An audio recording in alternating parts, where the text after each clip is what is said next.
بسم اللہ الرحمن الرحیم۔ یہاں تک کہ معصومین علیہ السلام سے منقول ہے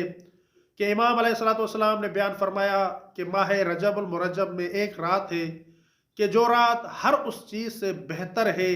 ہر اس چیز سے افضل ہے کہ جس چیز پر سورج چمکتا ہے، یعنی دنیا میں موجود ہر چیز سے افضل وہ رات ہے جو رات ماہ مبارک کے رجب میں ہے۔ اور پھر معصوم علیہ السلام نے ارشاد فرمایا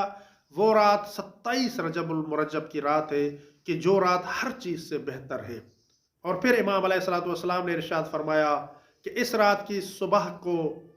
رسول خدا صلی اللہ علیہ وآلہ وسلم مبعوث رسالت ہوئے۔ اور پھر مولا نے ارشاد فرمایا کہ ہمارے چاہنے والوں میں سے، ہمارے شیعوں میں سے جو بھی اس رات عمل کرے گا تو اللہ تعالیٰ اسے 60 سال کی عبادت کا ثواب عطا فرمائے گی۔ راوی نے امام کی خدمت میں عرض کیا مولا اس رات کا عمل کیا ہے؟ تو امام علیہ السلام نے ارشاد فرمایا کہ نماز عشاء پڑھ کے سو جاؤ اور پھر آدھی رات سے پہلے اٹھ کر 12 رکعت نماز پڑھو، دو دو کر کے۔ اس نماز کی ہر رکعت میں سورہ حمد کے بعد سورہ ناس سے لے کر سورہ محمد تک ان صورتوں میں سے کوئی ایک سورہ پڑھو، اور جب نماز مکمل ہو جائے تو نماز مکمل ہونے کے بعد سورہ حمد، سورہ فلق، سورہ ناس، سورہ توحید، سورہ کافرون، سورہ قدر اور آیت الکرسی میں سے ہر سورہ اور آیت الکرسی کو 7 مرتبہ پڑھو، اور اس کے بعد یہ دعا پڑھو: الحمد للہ الذی لم يتخذ ولدا ولم يكن له شریک فی الملک ولم يكن له ولی من الذل وکبرہ تکبیرا۔